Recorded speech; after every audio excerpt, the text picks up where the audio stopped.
Now main thing to talk about, the vibration. As I told, this is a pretty new Dominar, but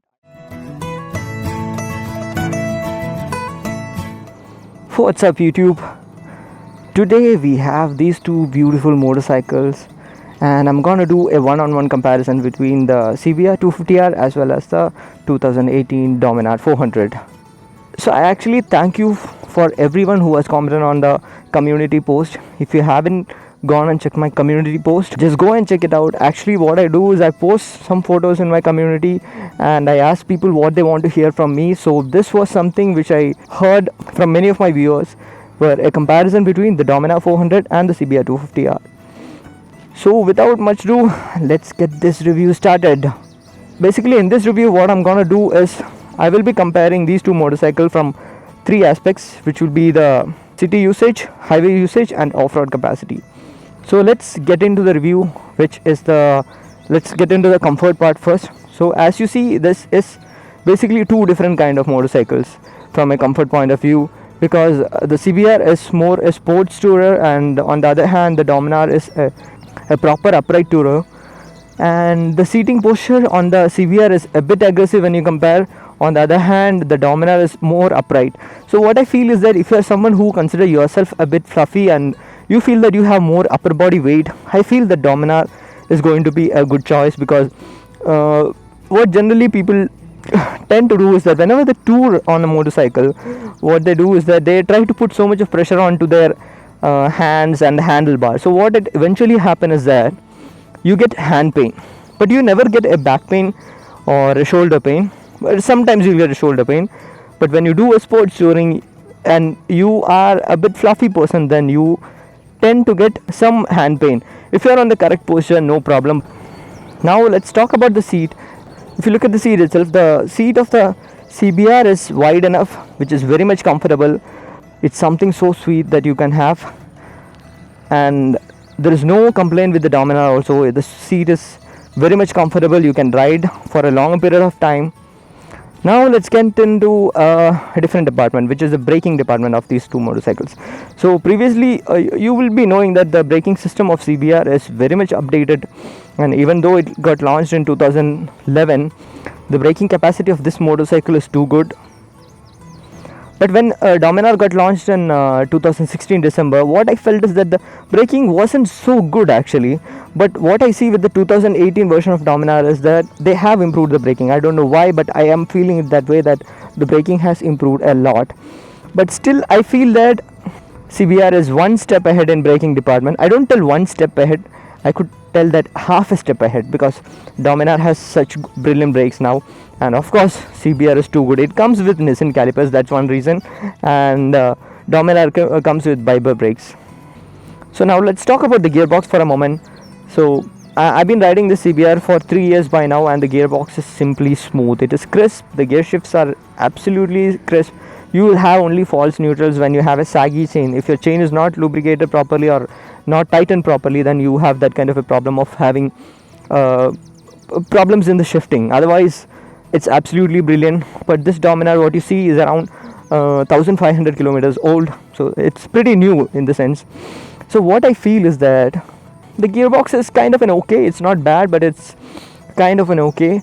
Even I have ridden a Dominar which is around 40,000 kilometers also, so I feel that the gearbox is okay. It's not bad, but it's not great as the CBR250R. So one good thing is that if you are going to shift a lot in the city conditions, then you find a CBR to be much more comfortable than the Dominar. Now let's talk about the stability of these two motorcycles. I need to say that both of them are stable enough, because CBR has the windshield, and which gives you much stability in higher speeds like 120 to 140. On the other hand, the Dominar is a bit a heavy machine, so that actually provides confidence when you take it to the higher speeds. The only problem is the wind coming onto your chest. You need to take it off. The other only way to work around that thing is you need to have an aftermarket windshield to protect yourself from wind. Now the turning radius of this motorcycle. So when you come to the city riding condition, the another most difficult part of it is that how easy you could take a U-turn. So in my opinion, you could take a U-turn on the CBR250R pretty good. It's not so much heavy. On the other hand, the Dominar is slightly heavy, but it has that upright posture advantage, and in that sense both of them handles pretty much well when you're filtering through the traffic or wanted to take tight U-turns. Now main thing to talk about, the vibration. As I told, this is a pretty new Dominar, but I feel there is some amount of vibration. Please don't hate me for saying the truth. I'm not a Honda fanboy, but I need to tell that the CBR is a bit more refined.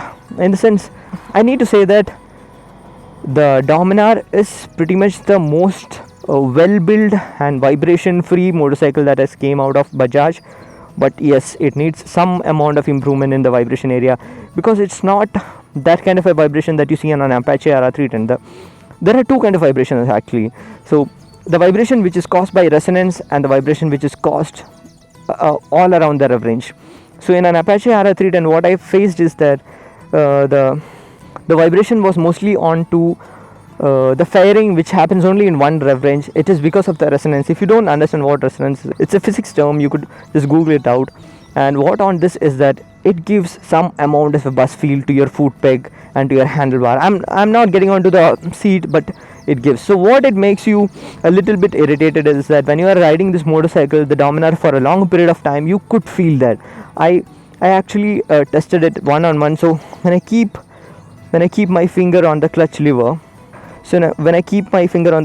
I could feel some amount of vibration when I was going in 120 and all. But on the other hand, on the CBR, there was absolutely no vibration. It was completely vibration free till a point of 130 on 6th gear. So the point which I wanted to tell you is that CBR starts showing the vibrations and all those kind of buzz feel only at a very high RPM at the red line, but in Dominar you'll start feeling the vibration way early at an RPM of 4 to 5k.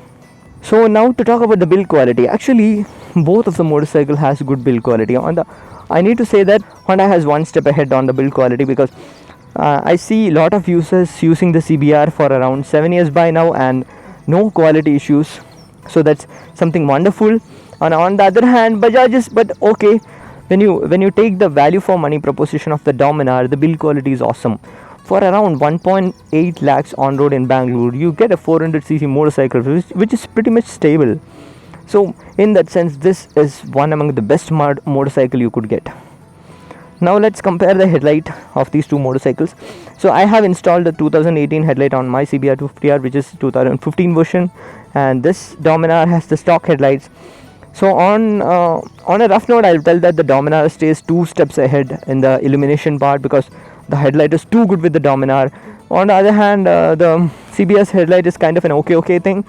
So nothing to complain, it is doing justice. But what Dominar does is something exceptional, people. I mean, I need to say that word, exceptional. Now let's talk about the suspension for a while. Actually, the CBR has a much more adaptive suspension. That's what I want to tell, because it could soak up the bumps and the potholes on the roads much well, and it could give you much good confidence when you corner also. So in that way, I like the way how the suspension of the CBR worked. You could corner well on this motorcycle, okay, the CBR250R. On the other hand, the Dominar has a slightly more stiffer suspension when compared to the CBR250R, but it could soak up the bumps well, no problem when you ride it in the city. But when it comes to the cornering part, I'm not so much impressed by the way it handled, but you need to understand that it's a heavy machine. So when you lean onto the corner, you need to consider the heaviness of the motorcycle and how you sit on the motorcycle. So definitely there is a part that is playing over there. So suspension wise, I'm pretty much okay with it with the Dominar, but I'm so much impressed with the CBR. Now let's talk about the tires. The stock tires of CBR are Contigos, and I think Dominar comes with MRF tires. So both of them are good for touring purpose, but if you're planning for extensive cornering, you need to go to something like Metzeler's or Pirelli. Now let's talk about the clutch feel. Actually, the clutch feel of CBR250R is way light. You can ride it so much freely. On the other hand, the Dominar has a slightly bit more tighter clutch, which doesn't make really tired in the city conditions, but on a one-on-one comparison, the CBR wins over there. And the instrument cluster, let's see the instrument cluster of both these motorcycles. I'm not just going and seeing that, I know what it is there. This has a very basic instrument cluster, which in a way that I hate it. It looks good, but it doesn't have multiple trip meters. It has only one trip meter. So the only one advantage which I see over the Dominar is that it has 2 trip meters. But the bad part which I saw about the Dominar cluster is that it doesn't have a heat level indicator. I'm not sure whether it is there or not. If I'm wrong, I'm really sorry for that. Please do let me know in the comment about that. Okay, now let's talk about the power delivery, where the Dominar stands out like a legend. 400cc versus 250cc. Actually, 250cc is not bad competing with the 400cc, because the 400cc is much more a nicer person. It's like a sweet friend of you, which is unlike the Duke 390. The Duke 390 is like that mad kid who's power hunger, who's like the Usain Bolt of the segment. But on the other hand, this is almost like a very elegant motorcycle. It has a linear power delivery. It doesn't intimidate you at all. So in that way, the Dominar has more than enough power that you could ask for in the segment. And look at the price range. When you get this much power in this price range, it is exceptionally well, people. I'm so much impressed with it. On the other hand, I feel that the CBR250R is a bit underpowered, because when you see the competitors, this is one of the machine which doesn't impress you a lot with those torque and power figures. Especially the low end torque is a bit low with this motorcycle, the CBR250R. On the other hand, the low end torque of Dominar is kind of an okay, but Dominar has a very strong mid range. That's what I like. That's what you need when you cruise on a highway, when you want to overtake lorries, or when you want to zip through the traffic in the city riding conditions. That's what you need, a very strong mid range. Now let's talk about the mileage. Actually, the CBR250R gives around 26 to 30 in city riding conditions, and on a highway it could give 30 to 35, and some people are claiming that they are even getting 40 km per hour per liter. Even I got it once, but you need to ride it so sanely to get that kind of a mileage. On the other hand, the Dominar gives you a mileage of around 25 to 28 in the city and around 30 to 33 in the highways. The maximum that people have got is 35. If you're a Dominar owner, you could let me know that information in the comment section. And now to talk about the service cost and service intervals. The service cost of CBR and as well as the Dominar is almost same. It is around 2k to 3k. CBR also does it in the same way when you are going for the paid service, and the service interval is 6k for CBR and 5k kilometer for the Dominar. Now let's talk about the practicality of this motorcycle, comparing the city usage, highway usage and off-roading.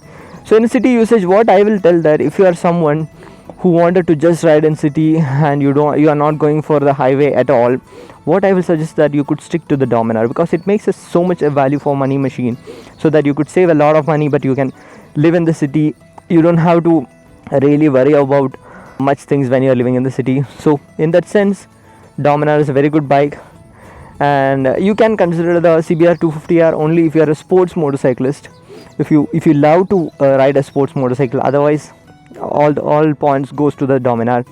On the other hand, if you're someone who wanted to who are riding a lot on highways, you can consider both the motorcycles. On the other hand, on a CBR250R, you have a carefree ride. You have much less vibrations coming onto your handlebars and foot pegs. But on the other hand, Dominar has some vibration issues, which will gives you some irritation when you are on a really long ride. Otherwise, both of them makes to be a wonderful motorcycle, and you need to take care of the thing which I told.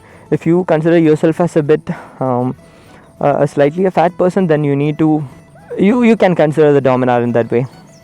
And let's see the seat height of these two motorcycles. So I need one of my friend to help me over there. So I have my friend Silent Shifter over here. So he has a YouTube channel as well as an Instagram ID. So if you see that, can you sit in the way how you ride? Yes, that's what I exactly look for. So if you see, this is the way how you should ride. That you shouldn't put lot of pressure. You shouldn't put lot of pressure on this portion of your hand. So this is the right way to sit on a motorcycle, on a sports motorcycle. And you see this, he doesn't have a completely planted foot on this side, but he's just trying to manage it. Yeah, now you can get onto the other one. So he has got onto the Dominar. So which one you find it more comfortable on a seat height basis? CBR. Okay.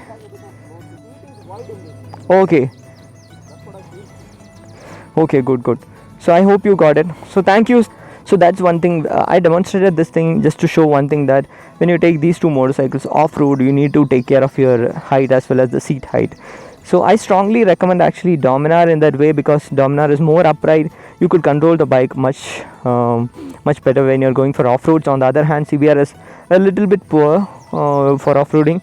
Otherwise, it's a wonderful motorcycle. So that's it with this video. I hope this information is useful for you, and do let me know in the comment section what you think about this video. And if you wanted to know something else on these two motorcycles, also you could write to me. So as always, show some love in the form of likes and comments. See you in the next video. Goodbye.